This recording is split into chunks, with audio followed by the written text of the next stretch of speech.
Good morning, students. Today we will discuss about subsidiary books. So, subsidiary books is one of the original books which we use to record the primary transactions, which is called the first book. On the basis of subsidiary books, postings are made into concerned accounts thereafter.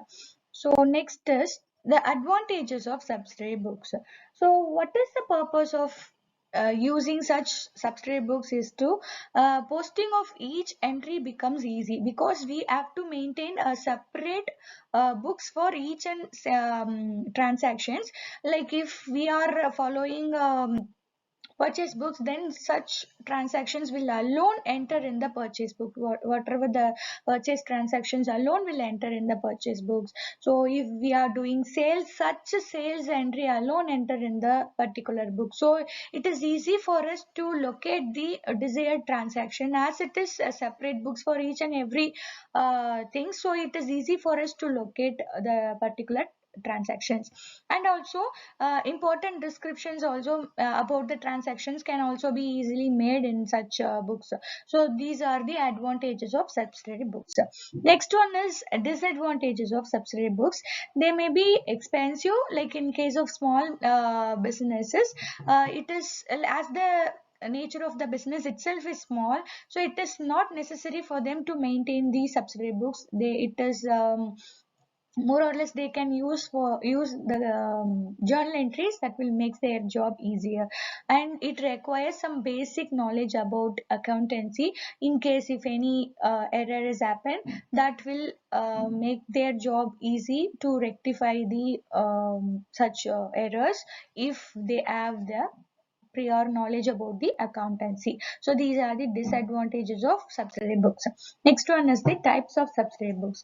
So these are the types. First one is purchase book, sales book, cash book, purchase return book, sales return book, bills received book, bills payable book. So these are the types of subsidiary books. First we will see about the purchase book.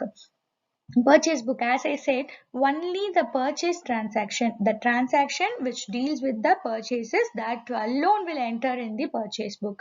That too, not the cash purchase, only the credit purchase transaction will be entered in the purchase book. So where we will enter the cash transaction, that will recorded under cash book. So cash book is a separate book which is to record all the cash transaction. So once if the purchase is done in cash, then that will be entered in the cash book. If the purchase is done in the credit mode, then that will be entered in the purchase book. As the same case maybe if the sales is made in the cash, then that will go into the cash book. If the sales is made under credit, that will goes under to the sales book. Okay, so first purchase book, as I said, it is recording of purchase made on credit. And also the other name of purchase book is invoice book, bought book, or purchased journal. These are the other names, and it is necessary to record the transaction in the journal book where they are entered in the purchases book. Next one is, this is the format for purchase book. It contains date column, particulars column, invoice number, ledger folio, and the amount. These are the columns which will appear in the format of the purchase book. Next one is about sales book.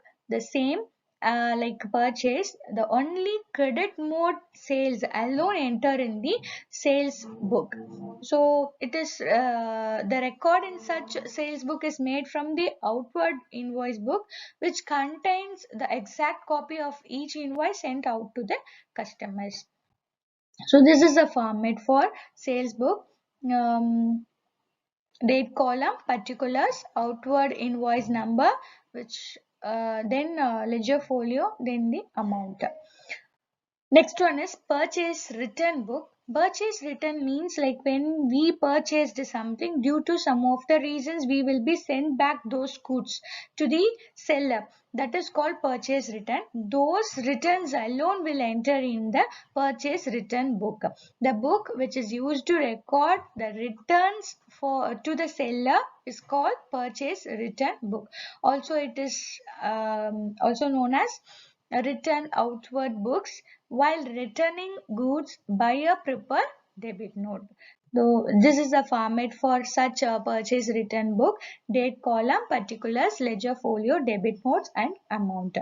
Next one is sales return book. It is a book used for returning goods returned by the buyer, because once we made the sales, the person who buys from us is denoted as buyer. We are the seller, right? So once if they found any damage or any inconvenience towards the product, they will be sent back those goods to us. That will be treated as sales return book. So those transactions will comes under sales return book.